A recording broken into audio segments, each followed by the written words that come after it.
Hello everyone, this is my daily vlog, episode 21, and I'd like to talk about deception. Deception always begins with the individual. When we deceive people, we often deceive ourselves. When we decide that we are going to project a certain message that we know is not the truth but is meant to deceive the other party, that always begins with an inner decision.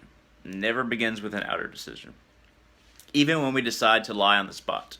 That is never something that is just projected out of the mouth. It has to start with an inner thought, even if it's momentary. Even if it's momentary, it has to start with an inner process.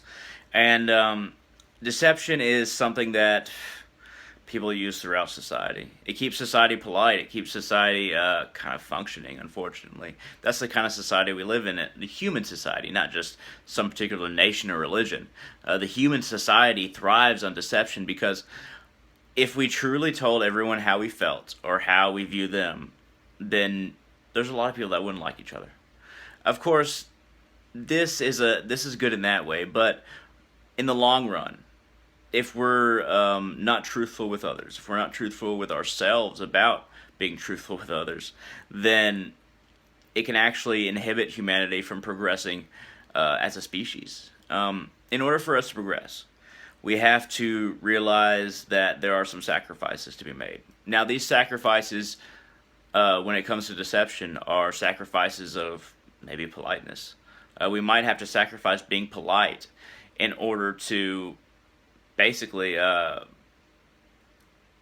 cooperate with other people, because you might think, okay, look, if I tell somebody what I really think about them, then we're never going to cooperate, we're never going to be a group, we're never going to have any kind of relationship. But that might be where you're wrong. If we tell someone how we truly feel, but we also explain, look, I want to move forward, I want to move past this, and I want to cooperate in this or that way, then there's a mutual understanding that's founded. And every relationship has to be founded on mutual understanding. The understanding that, okay, I believe this. I don't believe exactly like you, and no two people in the world believe the exact same things, even if their code is to believe the exact same things. A lot of the time, just because they're supposed to say it doesn't mean they actually believe it. And the the cooperation of code, the cooperation of code that I might not believe like you, but I'm willing to work with you, and most people are willing to work with each other. That can move humanity forward in a way we've never seen. The whole reason we've even come to this stage of technological development and societal understanding and democracy in many countries, limited democracy, but we'll get there eventually, is because there were plenty of people willing to actually get down to the nitty gritty of what their disagreements were. It's never because people decided to be polite to one another, decided to say, okay, well, you're like that, and I'm okay with it. Even if you're not okay with somebody, even if you believe you should be okay with somebody, and you're not, you should still speak the truth. And I don't always mean about political relations, ethnic relations, or religious relations. I just mean personalities communicating with personalities. That's the point of relinquishing deception that I'm trying to make. We should relinquish deception when it comes to personalities communicating, our personality with another, the inability to communicate on certain levels based on our personality differences. That's the kind of deception I think we should get rid of in order for us to move forward as one species, as a humanity, as a united humanity. And without common understanding that our personalities simply aren't going to click a lot of the time, and we should try to make them click or try to come to some kind of agreement. Without that, we'll continue on in blissful ignorance in the name of politeness. And a lot of people say, political correctness. Oh, it's so stupid because if I believe something about a certain race of people, race doesn't even exist because race is just a fallacy. It doesn't make any sense because we're not even as different among humanity as the different breeds of dogs. So race really doesn't exist.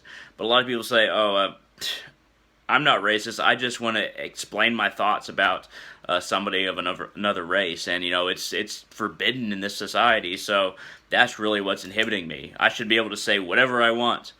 And the funny thing is when you really go down to what that person believes, if they're obviously racist, but if you go down to what that person believes, it always consists of some level of insecurity and an unwillingness to understand other kinds of people because there's a fear of other kinds of ideology of existence, that there are other kinds of people that believe different things or that have different ethnicities, but they're okay. There's a fear of other people being like us, because we believe that we want to believe that we're so good, that we're so perfect as we are, no matter what race you are. That the idea of another race being okay, of being just another way, is scary because we want to believe, okay, we're the right one. We're the right kind of person. For other people to be that way, it terrifies racist people. Because it's like, oh, well, I don't have to believe everything that was forced on me when I was a child, or what my ego forces on me in trying to glorify itself. I don't have to believe that. Oh my God.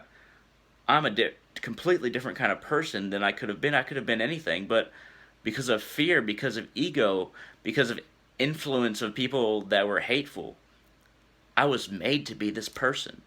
This person wasn't something I chose, and the choices that I made were purely based on fear. It was based on influence and choices made out of fear. That's who I am, and that's hard to look at. That's really hard to look at, and most people won't look at that because they want to believe that other people are different, and that their kind of difference is the wrong kind, and that their kind of existence is lesser than our own because we were born this way, so obviously we're right, and that's the way a lot of people believe. And if we can get past that personality deception, where we deceive ourselves about the kind of personality that we are, and that it's okay for other personalities to exist, we can really get to the other problems. And also, this idea of race, that is a personality problem. It's identifying with something that simply doesn't exist as separate from others, and that's a personality problem because the difference simply feeds that ego. It feeds that hatred. And if the difference doesn't exist, then really we're all the same. And if we're all the same, then hell, personality becomes purely an idea of introvert, extrovert, and combinations of the two, and all the different kinds of verts, different kinds of personalities. And once we get down to realizing that it's just about the personalities, we can work past all this racism and prejudice, religious, political, doesn't matter.